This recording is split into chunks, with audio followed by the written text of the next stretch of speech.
প্রেমাদাসায় বিজয়ের আলোর ঝর্ণাধারা, মহানায়কের বিদায়। টি-20তে মাশরাফির শেষ ম্যাচে প্রতিশ্রুত জয় উপহার দিল দল। দ্বিতীয় ম্যাচ ৪৫ রানে জিতল বাংলাদেশ। টেস্ট ওয়ানডের মতো টি-20 সিরিজেও শেষ হল সমতায়। টস জিতেছিল বাংলাদেশ। ৯ উইকেট ১৭৬ রান থেমেছিল সাকিব ইমরুলদের ইনিংস। হ্যাট্রিক করেছিলেন মালিঙ্গা। রান তাড়া করে ১৩১ রানে অল আউট শ্রীলঙ্কা। জয়ের খুশির সঙ্গে বিদায়ের আবেগ মিলেমিশে একাকার মাশরাফির হৃদয়ে। কলম্বো থেকে রিয়াসাদ আজিমের রিপোর্ট। মহানায়কের বিদায় হলো আলোকের ঝর্ণাধারায়। বিধাতা যেন লিখে রেখেছিলেন মাশরাফিময় প্রেমাদাসার চিত্রনাট্য।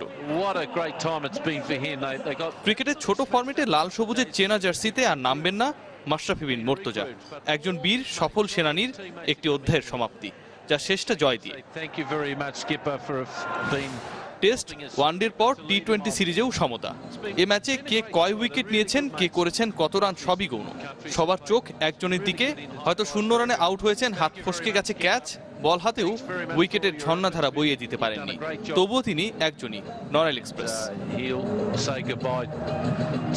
শেষ ম্যাচেও চোখ ধাঁধিয়েছেন তার নেতৃত্বের গুণাবলীতে। ভাবী অধিনায়ক সাকিবের হাতে বল তুলে দিলেন প্রথম ওভারে। দ্বিতীয় বলেই কুশল পেরেরাকে ফেরালেন সাকিব। সাকিব, মেহেদি, মুস্তাফিজ মিলে ধসিয়ে দিলেন লঙ্কান টপ অর্ডার। মাত্র 40 রানে নেই 5 উইকেট। গুণারত্নে আর সিরিবার্ধনেকে ফিরিয়ে হ্যাট্রিকের সম্ভাবনা জাগিয়েছিলেন কার্টার মাস্টার দ্য ফিচ। বাংলাদেশের সফলতম বোলারও তিনি, 4 উইকেট শিকারী। সফরকারীদের 176 রানের পুঁজি আরও বড় হতে পারত ব্যাটসম্যানদের ইনিংসগুলো বড় হলে। সাকিব আল হাসান 38 রানে সর্বোচ্চ রান সংগ্রাহক, সঙ্গে 3 উইকেট তাকে দিয়েছে ম্যাচ সেরার পুরস্কার। ইমরুল আর সৌম্য ঝড় উঠিয়েছিলেন, কিন্তু ধ্বংস করতে পারেননি প্রতিপক্ষকে। তবে ক্যারিয়ারের চতুর্থ আর আন্তর্জাতিক টি-20-র পঞ্চম বোলার হিসেবে হ্যাট্রিক করে যা একটু ভয় ধরিয়েছিলেন লাসিথ মালিঙ্গা। তবে ঠেকাতে পারেননি বাংলাদেশের জয়। এ যে মাশরাফির বিদায়ী ম্যাচ।